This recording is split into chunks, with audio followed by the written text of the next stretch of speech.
विरोधी के जहन में एक गाना चल रहा है, होली दिवाली आई फिर भी सुभाषपा मंत्री न बन पाई, कहीं ये गाना बजना न शुरू हो जाए। भाई देखिए, बजने के तो सही है, लोग कुछ भी बजा सकते हैं, लेकिन अगर बीजेपी को अपना जीत अपने खाते में डालना है तो शायद सबके मुंह पर चस्पा कर देगी। नमस्कार, मैं विमलेश कुमार, आप देख रहे हैं वी न्यूज इंडिया। इस वक्त रतनपुरा में है, जो स्वदेव भारतीय समाज पार्टी के एक बड़े कार्यक्रम के उपलक्ष्य में सुभाषपा पार्टी से कई लोग की उपस्थिति है।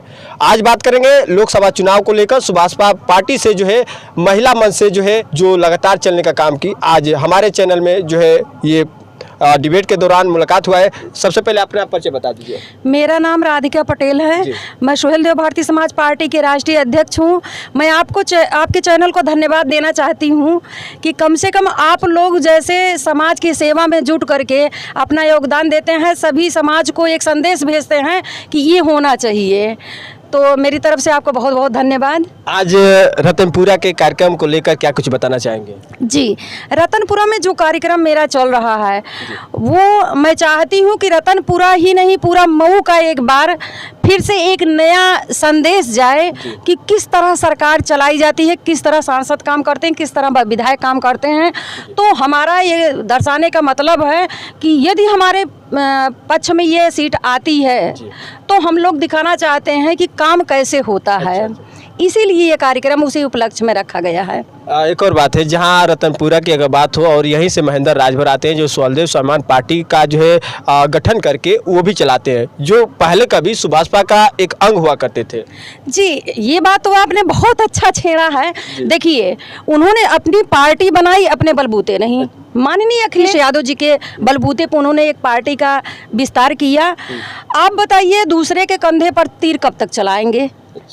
एक ना एक दिन तो आपको लुप्त होना ही पड़ेगा।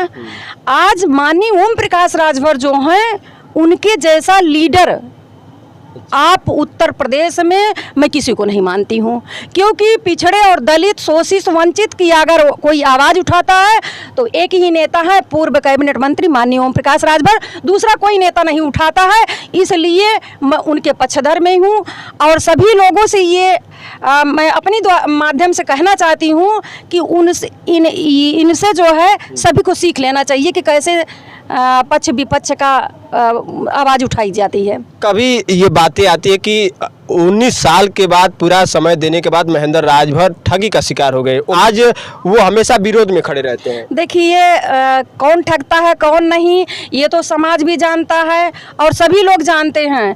अगर हम लोग को ठगना होता उनको तो विधायक और सांसद न लड़ाते। जब कोई हारता है तो वो जमीन नहीं लिखवाता है, लेकिन जब जब महेंद्र जी हारे हैं तब वो 2 कट्ठा 4 कट्ठा 5 कट्ठा जमीन लिखवाए हैं। एक छोटा इंसान चुनाव लड़ता है तो हार जाता है तो अपना बहुत कुछ खो देता है, लेकिन उनके यहाँ समाज से जो मिला, मान सम्मान और स्वाभिमान, उनको जो भी मिला वो हमारी पार्टी से मिला। आज लुप्त होंगे तो वो अपनी पार्टी से, स्वाभिमान पार्टी से लुप्त होंगे। और इसलिए मैं उनको ये कहना चाहती हूँ कि अभी भी देर नहीं हुई है, अभी भी आपका स्वागत है। अगर हमारी पार्टी में आप आना चाहते हो, क्योंकि हमारे बिछड़े हुए नेता हो, तो आप आ सकते हो, कोई दिक्कत नहीं। उनका तो मिशन यह है कि 2027 तक सुभाषपा पार्टी को खत्म कर देना है।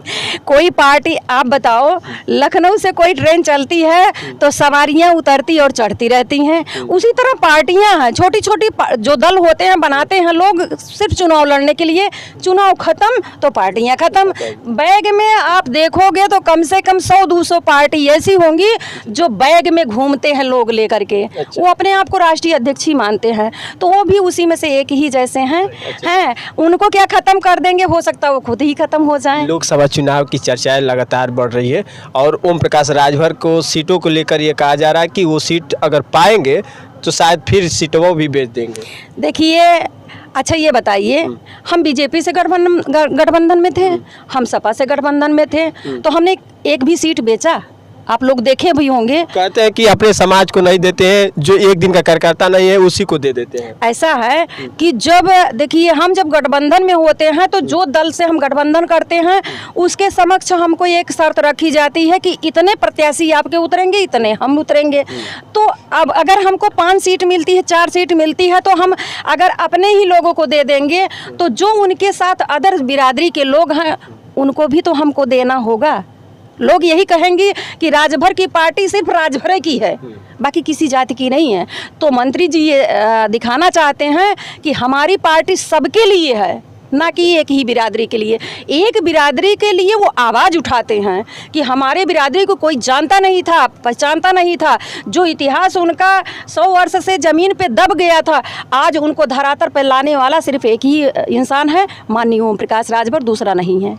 और समाजवादी से गठबंधन करके जिस तरह से घोसी में जो करारा हार का सामना करना पड़ा ओम प्रकाश राजभर को, अब कह रहे हैं कि लोकसभा चुनाव में वैसा ही स्थिति हम लोग करेंगे। ऐसा नहीं है। देखिए, वो करारा हार इसलिए था, कोई भी प्रत्याशी हो, अगर आप समाज में नहीं जाओगे तो जाहिर सी बात है आपको समाज पसंद नहीं करेगा। मतलब यही है। वो दारा सिंह चौहान जी की लोग ही उनको वोट नहीं किए थे, क्योंकि उनका कहना था कि बार बार यही चुनाव दर बदल करके लड़ते हैं, इसलिए उनका जवाब जो है, कहते हैं ईंट का जवाब पत्थर से मिला। बाकी ऐसा कुछ भी नहीं है।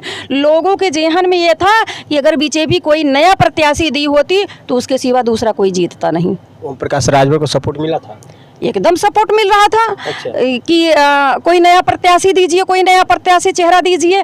लेकिन जब वही है कि भाई देखिए, पार्टी जिसका होता है, बड़ा दल होता है, तो अपने हिसाब से उतारता है, उसमें हम लोग भी कुछ नहीं कह सकते। अच्छा, लोकसभा चुनाव की कहाँ कहाँ तक तैयारी है, कहाँ कहाँ का जो इस सीट पर नज़र है कि वहाँ तक सुभाषपा को मजबूती दिलाना है? अभी देखिए, हम लोग 3 सीट की तैयारी, 3 से 5 सीट की तैयारी कर रहे हैं। कहाँ कहाँ? ये अभी तो हम नाम नहीं दे सकते हैं, लेकिन 5 सीट पे हमारी तैयारी हो रही है। अब जिससे हमारा गठबंधन है वो कितनी सीट देता है निर्भर उस पे करता है। 5 की डिमांड है। 5 की डिमांड है। अब मिलती कितनी है वो देखा जाएगा। फोकस कहाँ है?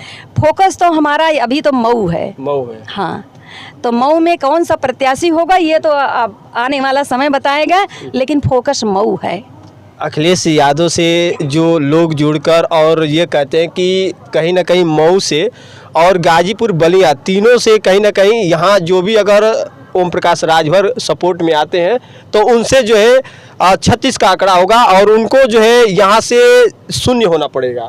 ऐसा नहीं है। देखिए, ये जनता का प्रेम है। जनता जिधर मुड़ेगी उसी का आशीर्वाद मिलेगा। जनता अगर नहीं मुड़ेगी तो आशीर्वाद किसी को नहीं मिलेगा। आपने देखा कि 2019 में सपा बसपा का गठबंधन हुआ, 11 सीट बहन जी को मिली और 5 सीट ही अखिलेश के खाते में आई। 2 सीट उनके अगली पार्टी का मिला करके उन लोग का समझ लीजिए जो मिशन था वो मिशन कामयाब नहीं हुआ। अब की बार अगर हमारे साथ गठबंधन हुआ 2022 का, 22 में आपने देखा 150 सीट इनको मिली और हम लोग शेष मतलब थोड़ा सा वोटों से हम लोग जो चुनाव हारे, उसका रीज़न यही था कि अगर वो पश्चिम संभाल लिए होते तो पूर्वांचल में हम उनको जीत के खाते में डाले थे। ना तो वो कांग्रेस के साथ गठबंधन किए थे, ना उतना मिला था, ना वो बहन जी के साथ गठबंधन किए, ना उनको मिला। लेकिन हमारी पार्टी के साथ गठबंधन किए तो एक जो है ज़िले में बीजेपी का खाता भी नहीं खुला था। क्या वजह है? राजभर समाज जानना चाहता है कि एक बार बीजेपी से गठबंधन करके फिर रिश्ता टूटा, फिर गठबंधन दोबारा क्यों? देखिए, अगर हमारी शर्त नहीं मानेंगे, कोई भी पार्टी के दल के हों, दल में गठबंधन किया जाता है तो कुछ एम लेकर के किया जाता है। तो इसमें भी हम लोग अपनी शर्त को लेकर के आगे बढ़ रहे हैं और बीजेपी वादा की है कि भाई हम आपका शर्त मानेंगे। क्या लग रहा है कि बीजेपी शर्त हाँ, देखिए, बीजेपी ने, मुख्यमंत्री जी ने, भाई मैं धन्यवाद देना चाहती हूँ आपके चैनल के माध्यम से कि माननीय मुख्यमंत्री जी ने वो कागज़ केंद्र सरकार को पहुँचा दिया है। वहाँ से केवल पारित होना है। ये जिस दिन पारित हो गया, समझ लीजिए जिस दिन राजभर बिरादरी एसटी में आ गए तो फिर किसी से मांगने की ज़रूरत नहीं है, उनको हिस्सा मिलना शुरू हो जाएगा। एसटी से पहले मंत्री बनने की चर्चा है। अब मंत्री अभी मैं कुछ नहीं कह सकते हैं इसके विषय में, क्योंकि भाई देखिए गठबंधन में हम हैं तो वो लोग क्या कर सकते हैं क्या नहीं, वो तो उनका विचारधाराएं हैं। लेकिन कहते हैं कि नवरात्रि बीत गया और नवरात्रि बीते बीते लोग ये भी आशा किए हैं कि होली आ गया, शायद ये भी न बीत जाए। ये देखिए, अब इसमें हम क्या कुछ नहीं कह सकते हैं, क्योंकि ना तो हम उनके ऊपर टिप्पणी कर सकते हैं ना कुछ कह सकते हैं। विचारधाराएं केंद्र के ऊपर है। जब माननीय नरेंद्र मोदी जी का आदेश आएगा तो तुरंत यहाँ कैबिनेट का विस्तार होगा, कोई बनने से रोक नहीं पाएगा। तो इसलिए विरोधी के जहन में एक गाना चल रहा है, होली दिवाली आई फिर भी सुभाषपा मंत्री न बन पाई, कहीं ये गाना बजना न शुरू हो जाए। भाई देखिए, बजने के तो सही है, लोग कुछ भी बजा सकते हैं, लेकिन अगर बीजेपी को अपना जीत अपने खाते में डालना है तो शायद सबके मुंह पर चस्पा कर देगी। हाँ, अब इससे ज़्यादा हम कुछ नहीं कहेंगे हैं, बजाने को तो कोई भी कुछ बजा सकता है। चलिए, बहुत बहुत धन्यवाद खास इतने जानकारी के लिए हमारे साथ जुड़ी रही भी न्यूज़ इंडिया पे आज लाइव तस्वीरों के साथ। मिलते हैं नेक्स्ट वीडियो में, तब तक विमलेश कुमार को दीजिए इजाज़त। नमस्कार, जय हिंद।